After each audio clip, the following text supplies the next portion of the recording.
Hello again. This is Marc Luc Carrier coming to you with episode 8 in readings from my unpublished novel called FAKES, which is perhaps soon to be published. I'll let you know. In any event, last week at the end of my seventh edition of readings from FAKES, I said that next week we'd be looking at episode 9. That was a senior moment on my part. It's not episode 9. Episode 9 is next week. It's episode 8. As if it mattered. Anyway, here we go. Now we find our dear Professor Fanshawe is back in London, waiting for a call to know if he's got the job at the museum or not in San Dementia. He would really like to have that job. Pays a whole lot of money. And of course, he would be a swinging Californian, and the idea of that is very enticing. However, he's got to find a Machiavellian roundabout way to persuade Horsey, his wife, that it's best he go alone, and that he is willing to sacrifice himself to go and live in California while she stays in London. Anyway, here's how he does it. Horsey was horrified when I returned to our London flat, sporting my shark-infested Hawaiian shirt. "What are you wearing?" she said. "It's the latest thing." I held up my arms and twirled around like a fashion model. "What do you think?"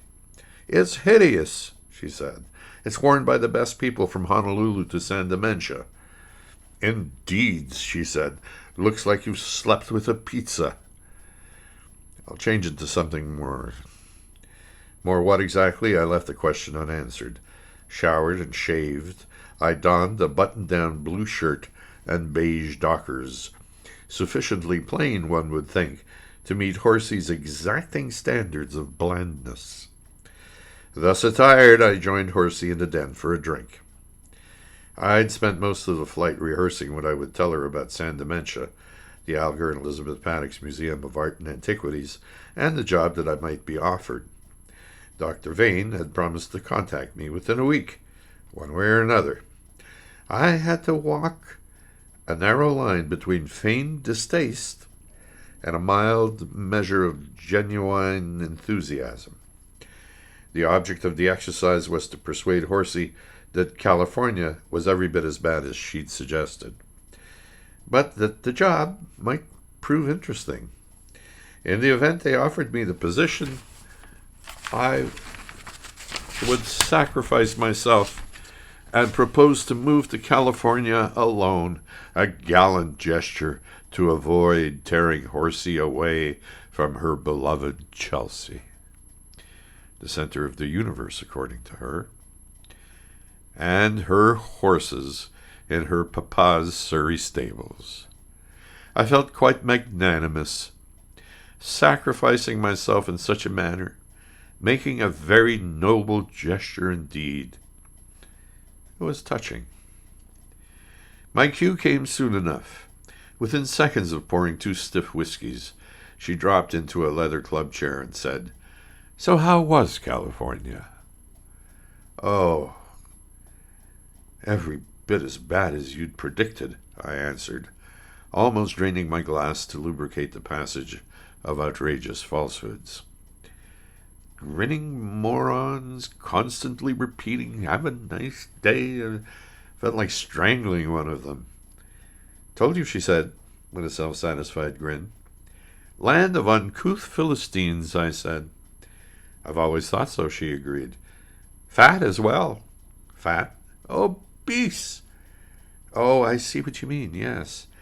"I don't think you do," I said, warming to my subject. "I mean, they're not your common garden variety fat. They're immense."